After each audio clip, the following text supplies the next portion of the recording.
On January 31st, 2020, several months before the COVID-19 pandemic, Konami introduced the very first core set of of 2020, known as Ignition Assault.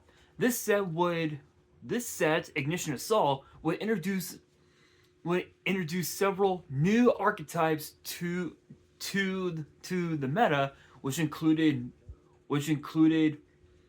new the brand new Ignister archetype, the Ancient Warriors archetype, and the Megalith archetype.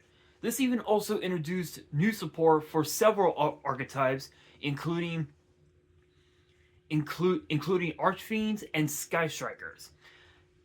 By by March 20th, by March 6th, by March 6th of that year, less than 3 months later, Konami released the Ignition Assault Special Edition box. This would ultimately become the very last special edition box that Konami would ever release. Excuse me, due to the lack of the purchasing of those very same special editions. But why? Why was that the case? The answer is simple. The reason being is because in these special editions, you could not pull a Starlight Rare, which was what everybody wanted to get their hands on. Why? Simple. They wanted to get those cards graded because they knew at some point that with the pandemic reaching North America, they would ultimately have to sell those graded cards for a very high profit. And obviously they did. And because of that, we never saw special editions ever again. That was until just within the last couple of weeks. Konami has decided to bring the special editions out of retirement for the first time in 6 years, with not one but two different sets. The first, Maze of Muertos, and the second, Burst Protocol. You're probably asking yourself, why? Why in the hell would Konami do something this insane when the special editions didn't really sell that well during the early 2020s? Well, interestingly enough, one of the biggest differences between the older special editions and these ones is that with the older ones, you would get a promo card of whatever card was in, I believe, the previous set, and then you get a preview card of what would be in the next core set, which they ended up doing that for pretty much every core set imaginable, I think, except for, I think they started with Invasion of Chaos, then it moved to, I think it was Rise of Destiny, and I think the big difference was that Rise of Destiny was they were overproducing Rise of Destiny, that they decided to take the excess first edition packs and put them in special edition boxes where you would get one of 4 different cards. I believe it was either Judgment of Anubis, Dark Magician Girl, and there was 2 others. I don't remember which ones they were.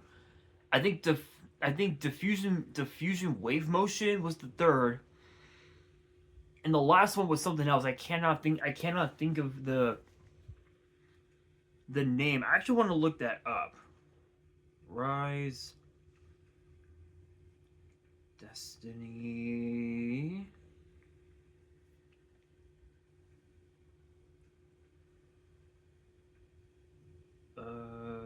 edition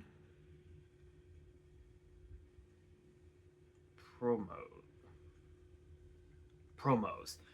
So if I remember correctly, okay, so it was Diffusion Wave Motion, Dark Magician Girl, Judgment of Anubis, and the other one was Vampire Lord, which funny enough, I actually have the first three that I mentioned. The other one I don't even have. Crazy enough. But they overprinted the set, and they started to put them in special editions. And now, if you were to go on eBay and you wanted to buy one sealed special edition mini box, you'll be paying at least like $100 per fucking mini box. And I know because I had a special edition mini box. In fact, I think I had two. And I opened those up on the channel a long time ago. But with Maze of Muertos and Burst Protocol, what can we expect? Well, this is the official release, the official announcement,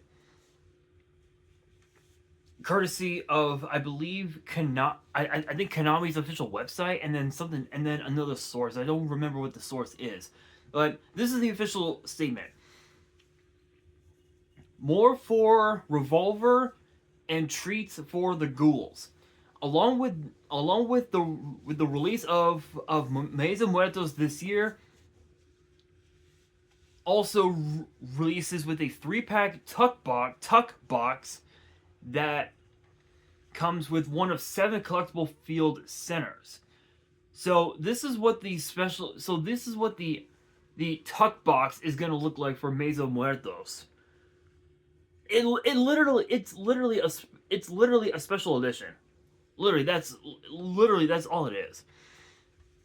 Maze of Muertos is the latest anime-inspired booster for the Yu-Gi-Oh TCG, featuring dozens of new cards, including many based on cards from the anime and manga. From Dark Haribo, Dark Magician of Destruction, and Tamais the United Magical Dragon, to Illusion Gate, Chronicle Sorceress, and Uzuhime the Manifested Makanko, you'll find something of interest in the wide range of new cards found in this set. Maze of Muertos also revives some old favorites and popular recent cards as an extra treat. And we might have more treats to announce in the days ahead, so stay tuned. And of course, a new and revamped collection of zombies, spells, and traps, like new versions of Pumpkin, Ectoplasmic Fortification, and Deadly Zombie Breath, bringing the fan favorite deck of Bones to the modern age. So I believe these are the I believe these are the field centers that you could potentially receive, and you only get one in each mini box. So these are the 7 that you could potentially get. Obviously, you get the new Dark Magician, you get the new Gaia, which is like buried, like right here. You get Dark Haribo, the new Pumpkin version. So you get a pretty deep. So these are actually really cool field centers. Funny enough, so the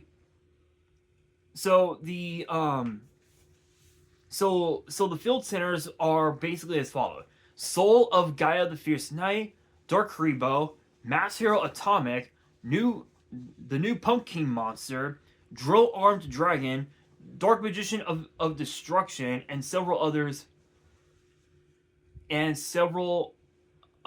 as well. And obviously you guys know special editions always contain 3 packs per mini box. And it also says that the pack art also confirms that Infernity Queen will be imported. So that's gonna be interesting because Infernity Queen was I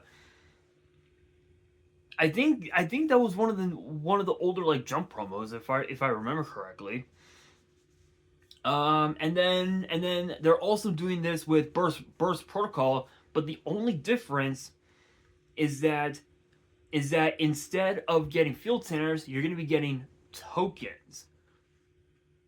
You're going to be getting tokens, and tokens include as follows: Varus and Borlo Dragon, Vector and Chaos number 104, Umbral Horror Masquerade, Carly and her Fortune Fairies, Bastion and Water Dragon, and the last one is the Pharaoh, Yami-Yugi, Atem, whatever however the fuck you want to call him. I call him Pharaoh and the Dark Magicians.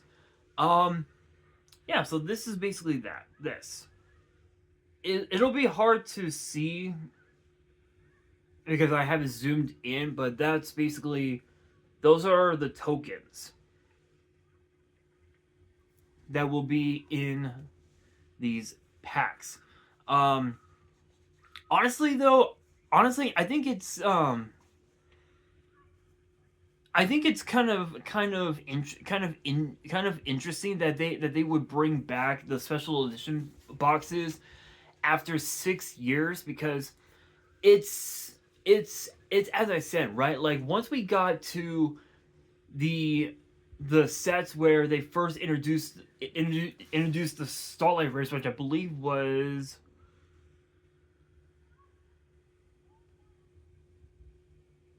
it Rising Rampage? I think it was Rising Rampage, if I remember correctly.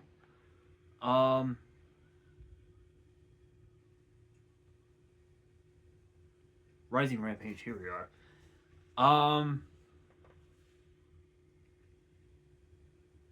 Yeah, I believe so. Once we got to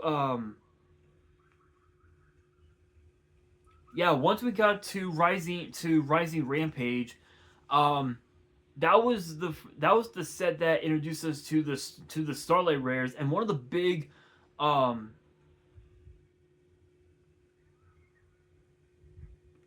excuse me, one of the big Starlight Rares that was in Rising Rampage was, I think,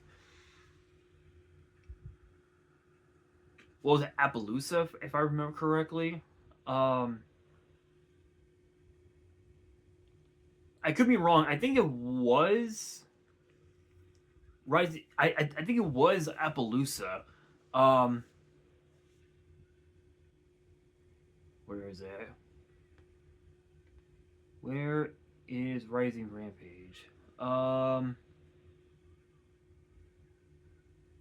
to find it again. Here we are, Rising Rampage. Let's see. Let's see. Rising Rampage. The Starlight Rares that were in Rising Rampage were Marisa Seahorse.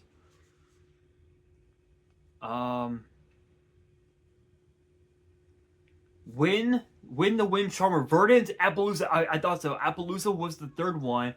The fourth was Storm Dragon's Return. Those were the four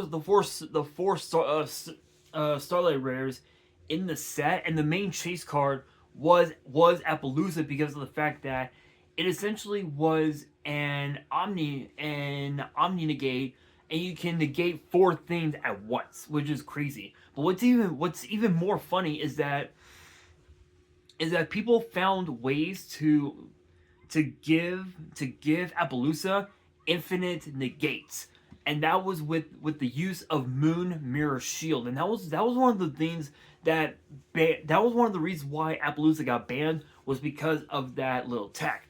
Literally, you summon your board, you go Appaloosa for 4, then you go Moon Mirror Shield, equip it to Appaloosa, finish up your board, you set your back row, you pass. Your opponent goes, they summon a guy, and that guy and then they use that guy's effect to do something, negate. Play another card, negate. Play another card, negate. Play another card, negate. Try to special summon a guy. All right, you know what? We'll let that ride.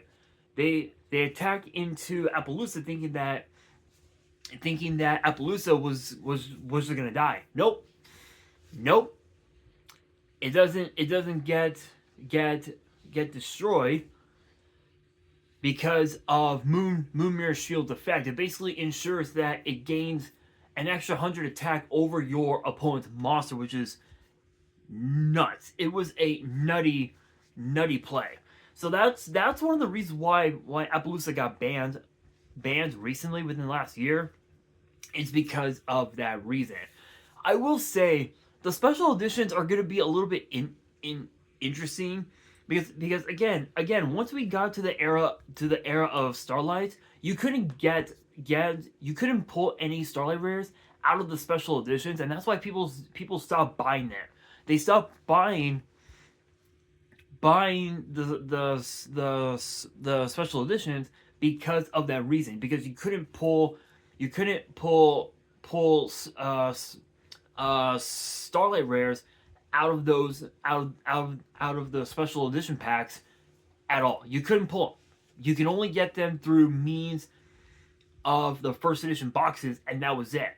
And back then when Rising Rampage first came out, the ratios for pulling a Starlight rare was 1 out of every 25 boxes. So it was 1 out of every 2 cases that you were gonna pull at least one Starlight rare. So people would do everything in their power to try and find the secret rares and the Starlight rares and sell out the rest at 10 times what their retail value goes for. So if a booster pack goes for let's say $7, and that one pack is a potential ultra rare or higher, they'll sell that one pack for $28, $28, $30, $60, and it ends up being a dud. Which makes no sense whatsoever. It makes no sense.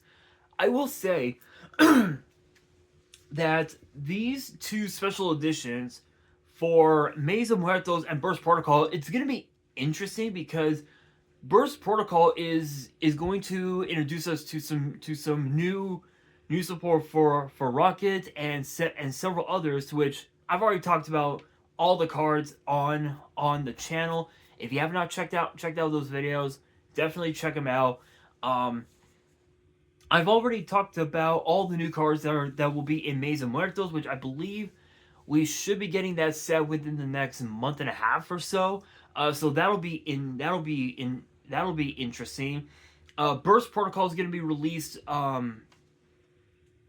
It'll be released in the TCG within the next 3 weeks. So sometime in February next month, we're going to be getting Burst Protocol, and I have no doubt in my mind that there's going to be a lot of decks that will be in the format post release of Burst Protocol. But I think it's a really cool idea because because I'm pretty sure that both Maze of Muertos and Burst Protocol are gonna be two of the most hyped sets of 2026, aside from I think I would say aside from Blazing Dominion, because Blazing Dominion we're not gonna be getting that set until later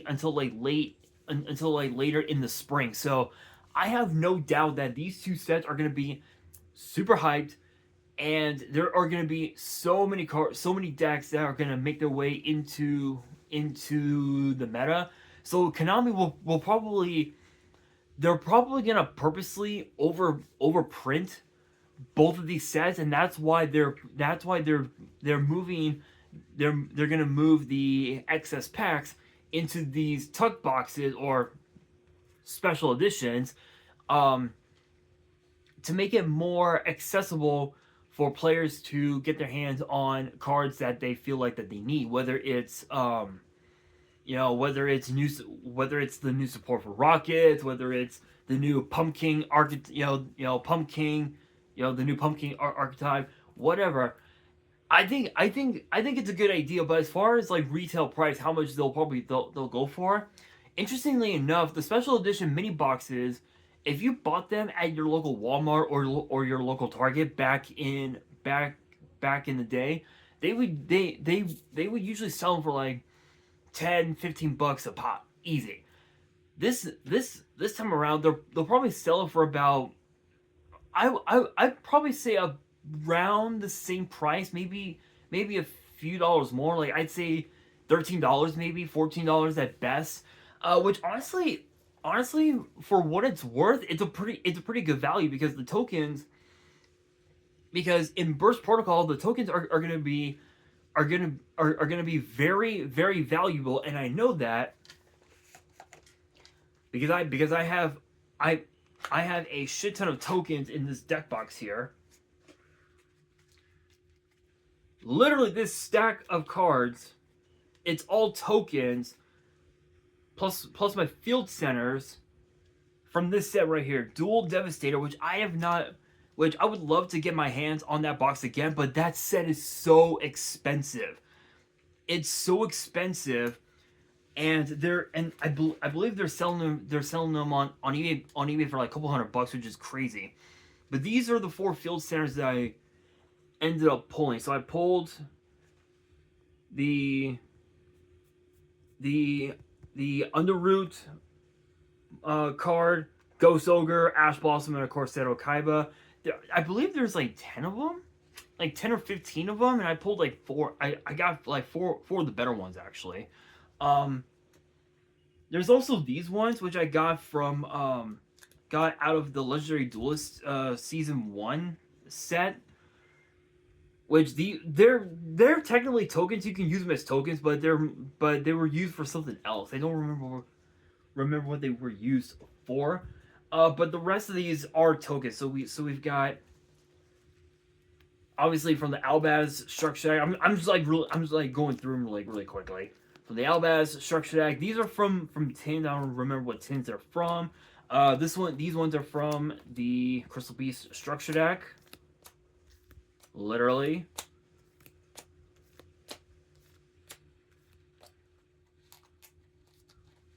Literally, I have these on my lap right here. Like, you can see them right here. They're on my lap.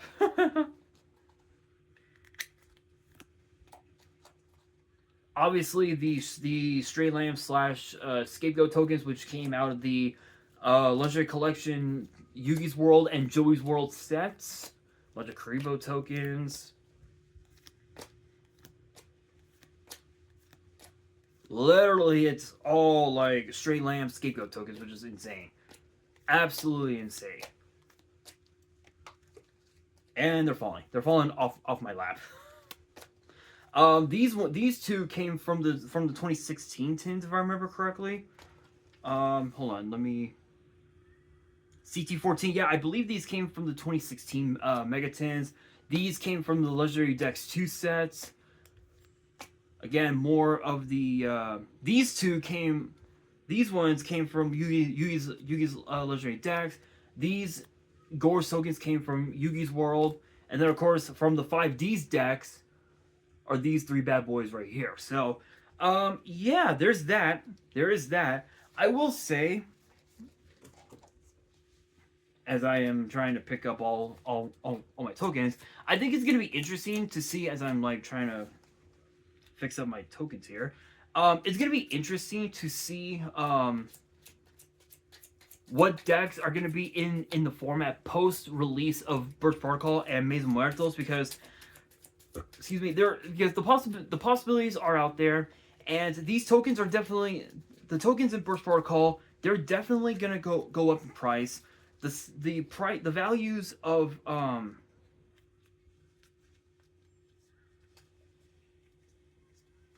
the values of the field centers, they're gonna go up in price. So it's gonna be interesting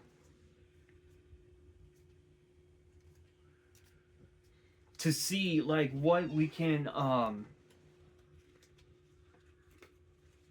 what it'll be interesting to see what we can expect from both these sets. But I can honestly say that these tuck boxes are going to be very unique. They're going to be very unique, and they're not going to be they'll be unlike any other special edition we've seen throughout Yu-Gi-Oh's history. But let me know down in the comments below your thoughts on these two sets, and your thoughts on these tuck boxes, as they're calling them, and if you think that these tuck boxes are going to sell well, or if they're just going to be worthless. Let me know down in the comments below, and that'll do it for today's video. Hopefully you guys enjoyed. If you did, make sure you guys smash that thumbs up button. If you guys are new to the channel, if you guys want more Yu-Gi-Oh topic videos in the future, and then be sure to subscribe to the channel, turn on the notification bell, and as always, make sure you guys are following me on all of my social media. All of my ads will be in the description below, as will the info to my fan mail. It will also be in the description as well. And on that, this is your boy Nash, signing out.